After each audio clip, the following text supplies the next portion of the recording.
people are still operating AI. AI cannot generate or be creative on its own. Always try to master your craft and perfect it until you attract the clients. Alright, so welcome back to the Playground PH podcast. Medyo matagal-tagal na since our last episode, no? This is where we explore real stories, skills, and strategies behind today's creative entrepreneurs, freelancers, and what have you, no?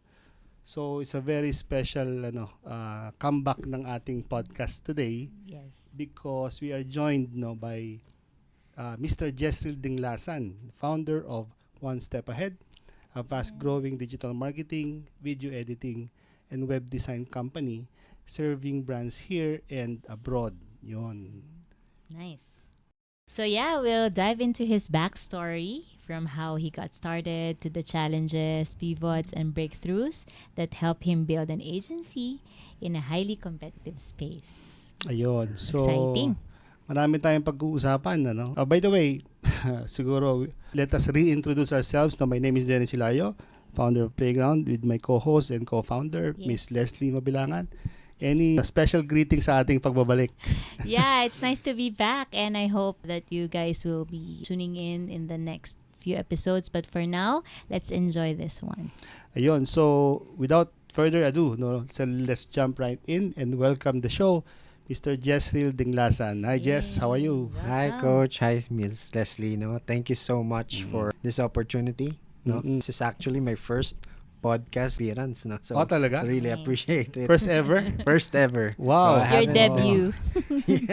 Kailangang mabinyagan. Yes. Pero Yes. I've been in the content space for the past 5 years.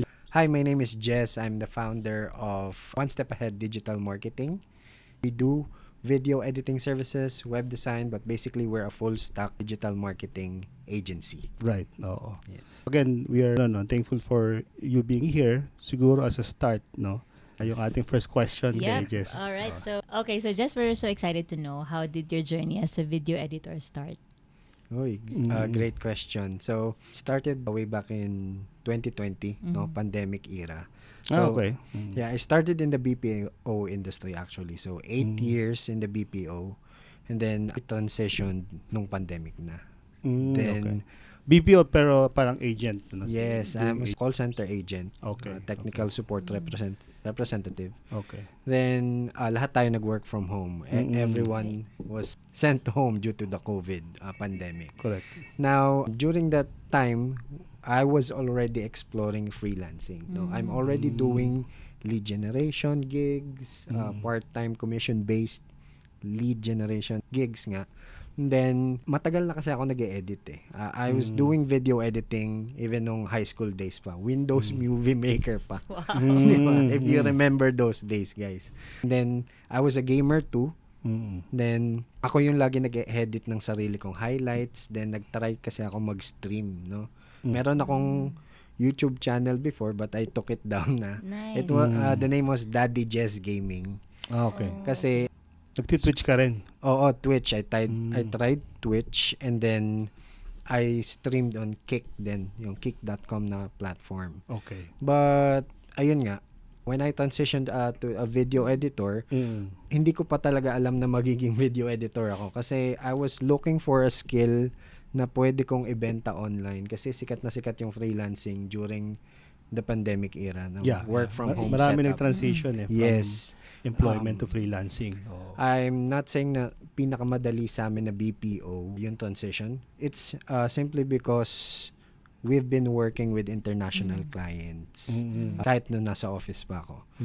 Taking in calls 8 hours per day na ang term namin palagi sa BPO is bula na yung bibig. Yeah. Saka kakatawag and taking in inbound calls from customers. So, yun siguro yung naging edge din namin as BPO representatives or call center representatives. So, na-train kayo na ma-reject. Yan. Yes, countless rejections. So, yung mga and then, complaints, ganyan. yun talagang understanding yung basic communication talaga with foreigners, especially American citizens. Understanding the culture, how different ethnicity and backgrounds, how to talk to them properly. So, Yeah, ayun nga, back to the story when I was a gamer and streamer, I edited my own highlights and then medyo medyo hindi ako satisfied talaga dun sa financial income namin kasi although nasa call center ako, I really wanted to parang pangarap ko talaga kasi magtayo ng business pero wala akong background sa business. I studied Bachelor of Science in Accountancy nung college pero I was an undergrad, hindi ko siya natapos. So sabi ko, Go straight ka na to, ano PPO. bang next step or career path for me? College undergrad, galing BPO. So freelancing or virtual assistants really made sense at that Correct. time. Yeah. And the number one skill na nakita ko is video editing. So I tried, dahil nga may experience din ako sa lead generation, ginamit ko yung experience na yun to look for my own clients, direct clients. Right. More of outbound outreach. Outreach, yes. Kasi yun yung unang mga gigs na nakuha ko nung nag-explore pa lang ako eh. So, this is a perfect combination. No? Marunong ako mag-lead gen, marunong din, confident din ako humarap sa discovery calls, and then, ang pinaka-challenge sa akin is how to sell myself. Yeah. Yun yung pinaka-maraming rejections na nangyari. Kasi, ang ginawa ko is, I had this system sa lead generation na every single day, I would send out 10 to 20 applications on different job platforms or message at least 10 to 20 people sa Facebook, LinkedIn. So, iba-ibang platform. Yes. Hindi ka nag-stick to one. Hindi ako nag-stick to one. And it was super hard. Ang hirap palang, akala ko ang dali lang. Kasi ang ginawa ko is, nag-resign agad ako sa So, BPO. nag-focus ka in like Yes. lead gen. And So, dapat pala, hindi ka nag-transition. walang So, transition. force ka talaga to Yes. get clients and The projects. reason behind that naman, bakit ako nag-resign is the companies, BPO companies are starting to make people return na pinapabalik na sa office. Okay. Kasi I think there was, at natatandaan nyo yung mga GCQ, MCQ, MCQ, yung mga yeah. ganun. Yeah. Medyo lumuluwag na nung around late 2020 na, sige, ganito, sa service, magpo-provide na lang kami ng service, ganyan. But I was so very hesitant. Kaming mag-asawa ng wife ko, we had kids. Right. Ang bunso ko nun is just 1 year old pa lang. So, you don't wanna risk So I don't it, wanna no? risk going out, in and out of the house, bringing the Yeah, the virus virus. inside and Tama, para sa tama. family. So yun, talagang no hesitation. I submitted my resignation and then, okay, kaya ko to. Gagawa ko ng paraan to. But it took me 3 months before I landed my first project. Yeah, so speaking of that first project, what was the first project that you did and how did it turn out? Yes. So, luckily kasi, I was doing lead gen and then nakausap ko is like half Filipino from California. He runs photography and videography business in real estate. So, they shoot houses, real estate, property tours, ganyan. And then, they knew that wala pa akong experience editing real estate videos. Pero kasi ang natutunan ko doon is like parang ang naging reason why we engaged and why we continued to communicate is because nga nung background ko na I'm a Filipino and he's also a half Filipino. Kaya siya may interest. Nandun yung connection. Right. And Lukso ng dugo. yes, kumbaga ganon. Yeah. And then alam niyo naman tayong mga Pilipino no, talagang merong something na gusto nating makatulong sa mga kababayan natin, especially our OFW family, Filipino people in abroad. So, sinabi niya rin sa akin why he onboarded me on his team and they spent at least 2 to 3 weeks to train me. Tinrain ka pa? Yes, editing real estate. Okay. And syempre, nakatulong din sa akin is YouTube University. Right. Di ba? So, hindi pa to SMM, Hindi. Talaga video editing. Video editing lang talaga. Okay. And then I worked for them for the next 2 years. No? Right. So that's how I perfected my craft, editing countless real estate videos over the years. 2 years, no? Pero, 2 years. while you're working on that project, nagtatry ka pa ding mag-generate ng more projects Yes. simultaneous. Yes, kasi there was a point na medyo humihina yung projects, like certain months. Ang ine-edit ko kasing videos, it took me like 72 hours to to edit at least one property video that is Mm. fully polished na ready na for advertising ng mga Mm. realtors. Ilang seconds yung 2 typically? minutes. 2 2 to 3 minutes. minutes. For 72 hours. Yes. na editing. Ano na yon, complete home tour with drone Mm. shots and everything. Okay. Yung mga ganon. Yeah.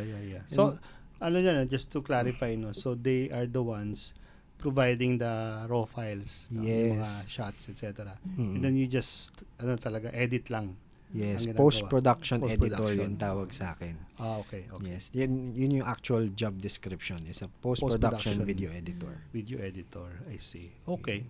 So, along the way, ano yung naging shift? Kasi right now, you already have founded a company, di ba? Yung one Yes. step ahead.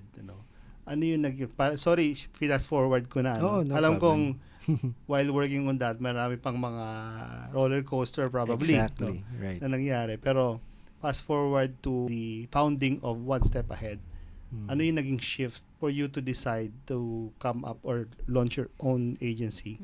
Right. I think that's a great question kasi yung transition ko from freelancer to business owner, hindi talaga madali. Kasi ang number one question that I get from my clients is, can you take more projects? Correct. And as an individual, we have our limit, Limitations, physical Right. limit on how to, paano tayo makakapag-provide ng projects and complete Correct, oo. projects for our clients. Now, syempre, dahil I always follow business people, entrepreneurs online, may mga na-adapt akong mindset, frameworks. Ganito, i-outsource mo yan, i-delegate mo yan. And then, that's what I did. At first, hindi agad ako nag-start ng agency. I'm still a video editor, pero ina-outsource ko siya sa mga kapwa video editors. So, the clients think that I'm still doing the work, Correct. pero Pero dinedelegate mo sa iba. Tapos dinedelegate meron ko sa kang iba. engagement with the Yes. editor, no? Yes. Pero at that time kasi hindi pa ako aware na kailangan ko maging transparent sa mga clients na kasi Hindi ko yung ang goal, nag-e-edit. ang goal ko lang kasi meron akong income goal na gustong ma-hit every month and Correct. yearly.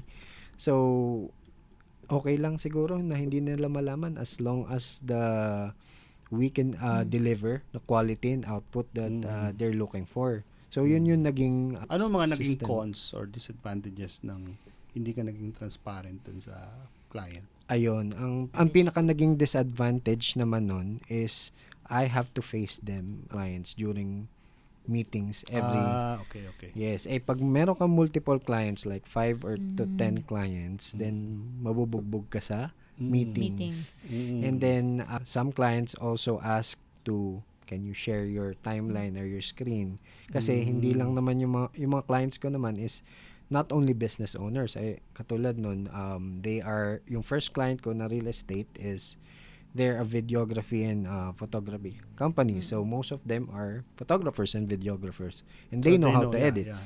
So pagka nandun na sa meeting, they will ask me to share my timeline, ganyan. So napaka-hassle niya kasi I would ask every editor na pinag-outsourcean ko to Send you the file. send me exactly the project files and everything. And then i-open up ko lahat isa-isa yon. Okay. Yeah. So napaka-challenging nun. Right. Right. In contrast, if you are transparent to your client naman, then you can really introduce the video editor. Exactly. Tama, no? So you don't have to deal with the client directly. Exactly. Okay. And then merong certain like group chat or like Slack channels where they can communicate directly. I can step away or hindi naman, Parang I can ano ka just lang, oversee. Oversight what- ka lang. Yes. Oo. Okay, so yun pala yun. The difference between an agency and freelancer na nag-outsource. Exactly. Kasi nga, hindi mo nga naman pwedeng i-divulge yung ano mo kasi ang dinedeclare mo is that you're the ones doing it, Editing, working yeah. on it, di ba? Exactly. Parang ganun. So, yun yung isang big tip, no? Kasi maraming mga freelancer, no? Maganda yung lesson here, no? Kasi maraming freelancer na nate-tempt na kumuha ng maraming project Right. tapos ina-outsource sa iba. Exactly. So, yun, ang narinig natin, ano? So, maraming challenge siya kasi nga, hahanapin ka lagi ng client mo, di ba? True. And you only have limited set of hands. Yes, Yun. you only have limited time, energy, and resources to pull that off, diba? So may Yes. limit tayong lahat Correct, individually. Okay. Nice. Okay, so take us to your journey in like building your own agency. So exciting yun kasi you started as a freelancer. So now, ano yung mga challenges mo in building your own agency? Yes. So for me, number one challenge is looking for the right people. Mm. When I started One Step Ahead last year lang, October of 2024, marami na akong clients. I have 7 active clients at the time. Pero nag-outsource nga ako eh. At I think 3 or 4 editors at that time. Pero nung na-establish yung One Step Ahead, I doubled down sa client acquisition. So October 2024, I hit 13 or 15 clients before October ends. I closed them. And then hiring, doon ako talagang Hindi nahirapan. makaka-keep up yung hiring. Yes, kasi ang dami namang nag-a-apply talaga. Pag nag-post ka ng job hiring sa Facebook groups, online jobs, sobrang dami. Pero ang Yeah. hirap i-filter. And then yung time na nako-consume ka, the interview, and wala pa akong sistema kasi. I was just, kumbaga, anong term Uwido yun? lang, uwido. Yeah. Kumbaga, ano lang, kaya yan. Basta ganito. May chat Mm. GPT naman. Ganun na lang. So, eventually, I ended up firing yung 6 editors that I hired nung January na ng 2025. Yeah. Yes. Because, Because ang natutunan ko is that most video editors already have skills, no? Pero yung character kasi and soft personality, skills. ang hindi natin may tuturo Yeah, Totoo. sa mga that's tao. true. Yeah, yeah. And I learned that the hard way. So I lost nung 15 clients last October. By January, bumalik lang ulit dun sa 7 active clients ko. Hindi na lagi ko sinasabi, no? Even we here at the playground, no, we were intentional about not really, parang making our team bigger Right. because of that requirement na you have to build culture. Right. 'Di ba? Kasi that's one of the major factors of employee retention. Yes. If you were not intentional in building culture, then I'd rather, me personally, in my experience, I'd rather not hire at na lang, no? Totoo. Kung hindi ka ready mag-build ng culture, 'di ba? Yun din ang biggest lesson for me, no, with my experience in business and right now yung mga ginagawa natin, 'di ba? Yun. Okay. So, you mentioned kanina na nahirapan ka mag-hire ng people in your team. How about these days, now that AI is here, does that affect the number of people that you are hiring because AI is here, or AI can help you with all these tools, all these things that you've been doing? Right. Actually, magandang question yan, Miss Leslie, because there's been a debate between creatives. Mare-replace na ba tayo ni AI soon? Kasi ang dami ng developments, ang daming improvements, and it keeps getting faster. Yung implementation ni AI. Correct. And now, what I can confidently say as a video editing agency kami, di ba? People are still operating AI. AI cannot generate or be creative on its own, Correct. 'di ba? So kahit ChatGPT, we're still the ones providing the input. The So prompt. yung quality of input will be doon din magbe-base yung quality of output. So yes, may maganda na streamline ni AI yung mga workflows, systems, mas pinabilis para sa atin lahat. For business owners, not only for freelancers din.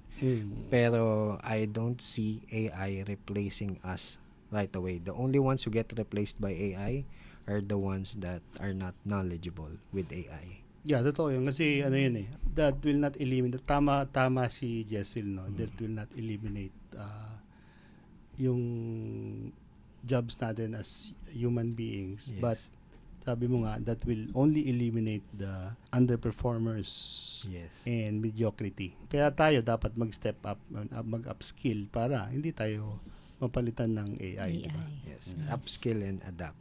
Yes. Alright. So siguro tatalo na tayo sa mga quick tips, no? Kasi we Right. only have limited time. Alam kong valuable ang oras mo, no? Dami kang project, sabi mo nga. Dami siyang meetings.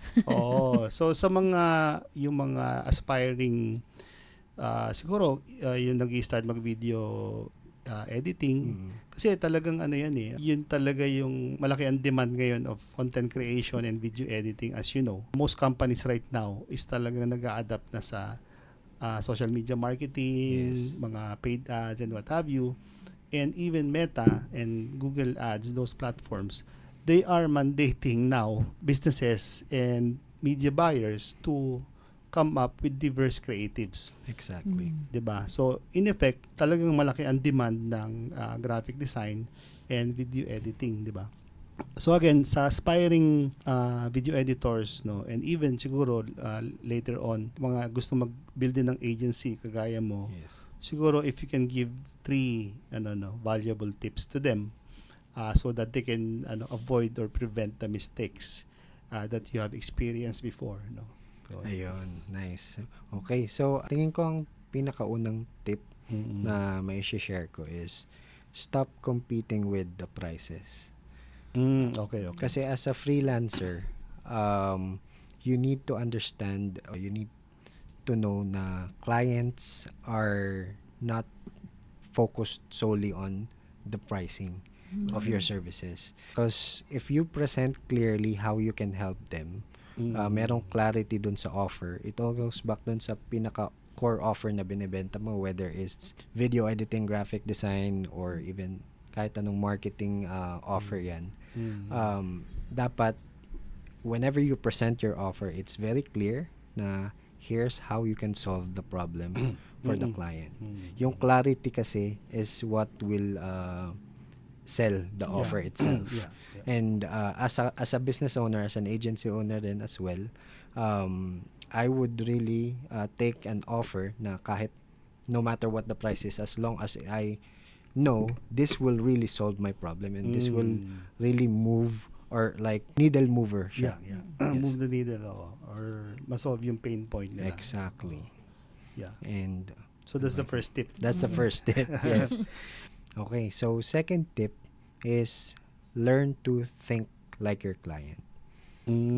Kasi as virtual assistants or freelancers, we need to understand yung psychology behind ng why are these clients looking for or hiring specific roles for Right, this right. company. Ano ba yung business or background ni client? So Correct. you really to do that, to learn how to think like your client, you need to do your due Research. diligence of research, background before even jumping on that discovery call. That's Kasi true. para kang lalaban ng may hawak na baril, wala kang bala. Correct. Kapag hindi mo ginawa yun. Right. So, the only way that you can understand how your client thinks is by doing, yun nga, research, and due then diligence. yung psychology behind why do they need to hire a video editor. So, doon pa lang makikita mo na yung pain point na they're trying to solve eh. Correct. Diba?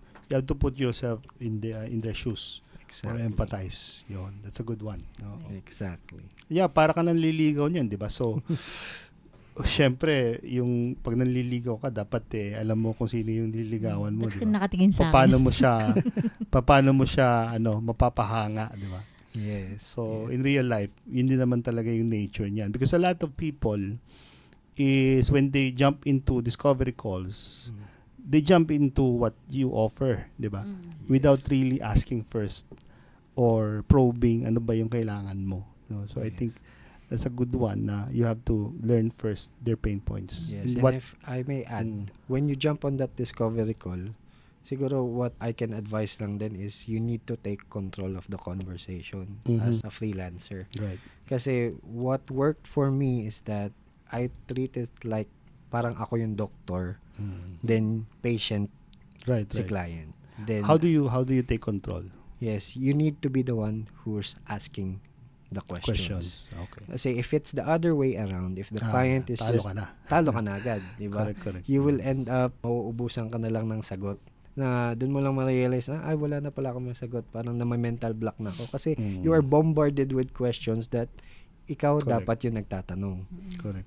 Oh. So third tip is prioritize people over platforms.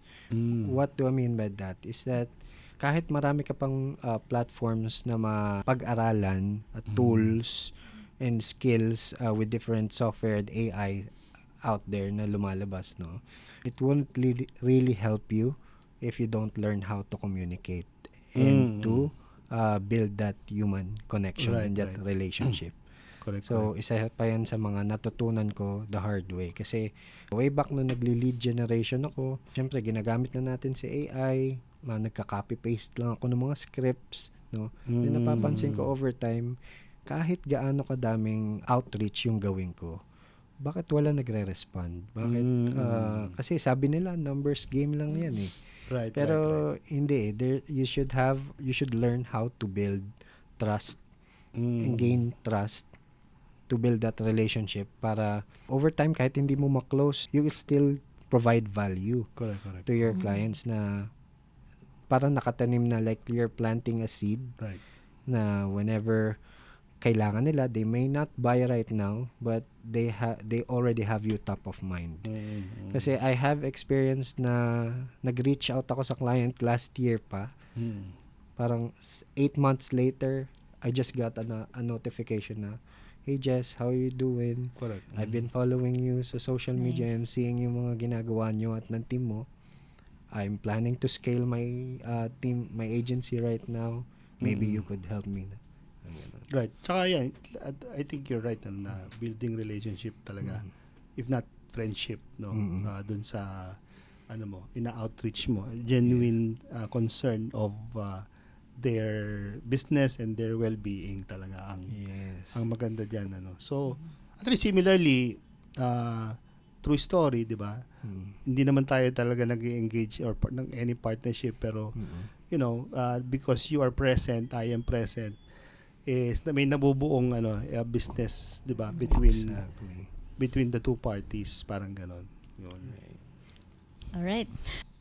Alright, Jess, super valuable tips, no? Thank you for those answers that you have provided. So I'm sure marami nakikinig sa atin, mga aspiring freelancers or agency owner na natutuwa sa sagot natin, or sa value that we provide here. So siguro last question for you is that kasi nga you started parang 5 years ago, tama? Yes. So what do you think are the skills that matter now the most, compared to 5 years ago when you started? Right.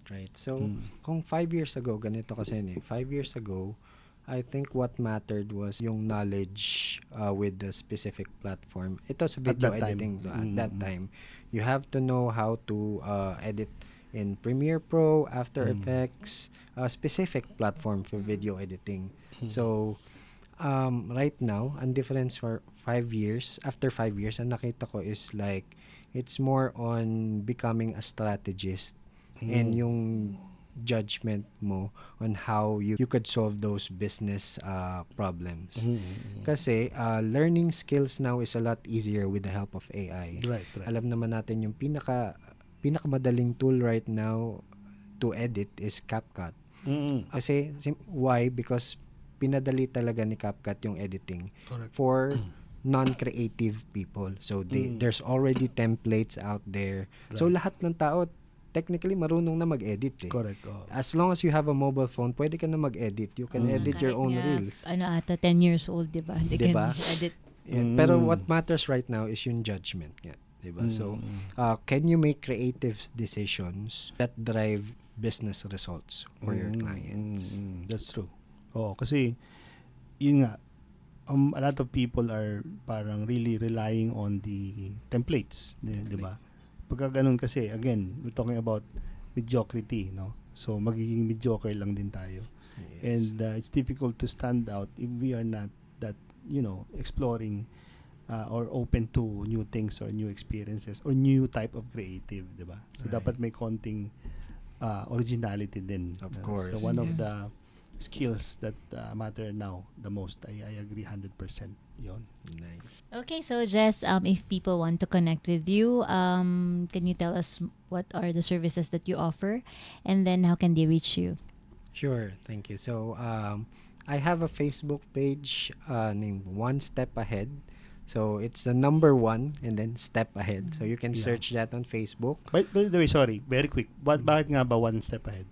Yes, one step ahead because I had this thinking na kapag nag-build ako ng agency, I need to stand out amongst others. Right. So, I that's need to exactly the always- point na sinasabi ko So kanina. it's like your mantra. Exactly. One step ahead. That's the mantra talaga. Nilagay ko na sa pangalan ng agency. So it always reminds me na whenever I'm doing work, whenever may mga moments na ganito na ipinapakilala ko kung sino Yeah, yung team ko, we are one step ahead.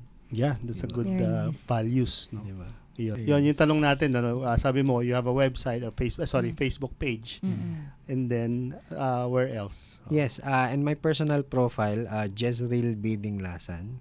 Okay. So you can see that on the screen. Mm-mm. And then we are ongoing ngayon sa pagbe-build nung main website namin, which is Okay. one step ahead creatives.com. So Ayun, it's under nice. development. Ah. Now you can also reach me on TikTok. I Mm. also have my TikTok account, Jezreel Bidding Lasan. Yun, sumasayaw ka ba doon? No? Hindi naman.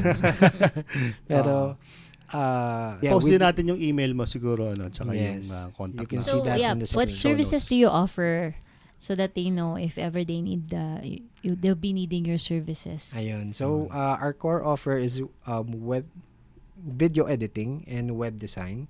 And then we also offer social media management. Ayun, okay. Then graphic designs, anything related sa web development like SEO, web development, front end and back end.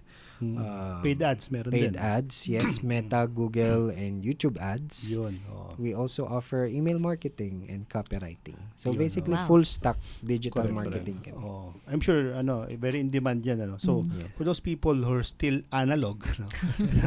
So it's time to step up and be one step ahead sa Nice. mga competitors natin, ano. So let's reach out to Jezreel, and I can attest, no, na he has good values and magandang experience niya when it comes to this industry.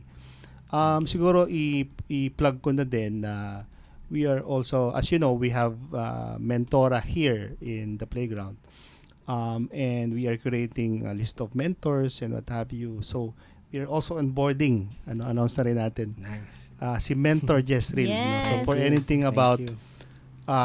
his industry, social media marketing, video editing, and what have you, feel free to book a discovery call kay Jess, no? Wala pa pala, pero soon. Soon. Thank you. Ayun, Thank you. oo. Launching soon. All right. Okay. Okay. Excited. And you have anything to add, Jess? Ayan, I think parang closer lang, no? Yes, What I wanted to leave for you guys is that creativity is changing fast, Yes. but the foundation stays the same. Yun. So always, as for video editors out there and any creatives watching this podcast, always try to master your craft Yun. and perfect it until you attract the clients. Correct. Yun. So, dagdagan ko lang din yun. So, build that habit of, I think you just, I can see na you're like that, no? So, you Yes. building the habit of always upskilling, always learning new things, no? Even me, siguro in the past 15 years, almost every day, lagi ako nakikinig ng YouTube video or podcast. Alam mo yan, you can attest to that. Cast, right? Yung mga Yeah. ganun. As in, almost every day I do that. And the things that I learn, yun, pumapasok yung mga ideas, no? Nagbibuild ka ng businesses out of those ideas. So hence, yung lifestyle mo is nagbabago din. So, Right. ayun. I So agree. that's a good one. Okay. Okay. Okay, so that wraps up today's episode of the Playground PH podcast. Natutuwa ako kasi nagbalik tayo sa Playground PH. Hopefully, we can invite more guests on a week-by-week basis. And also collaboration with mentors, and what have you. So huge thanks to you, Jess, Thank of you. One Thank Step you. Ahead, for sharing your journey, your experience, and a ton of achievable tips for creatives and video editors navigating today's fast-changing digital world. So, if there's one big takeaway from this episode is, sabi nga natin kanina, we have to evolve, upskill, because tools change, but the mindset to keep learning will always stay essential. Whether you're just starting out or already building your own agency, stay curious and stay hungry, and don't be afraid to take the next step. Yun. All right. So if you enjoyed this episode, make sure to follow, subscribe, Yun. and share this with a friend who needs to hear it. And if you want more conversations like this, stories, strategies, and behind the scenes lessons from Filipino entrepreneurs and creatives, connect with us on our socials and visit theplaygroundph.co. Okay? Yun. Thanks for listening Yeah, thanks again. for As listening. always, Thank you, guys. have a great day. See you in the next episode. See you. Bye-bye.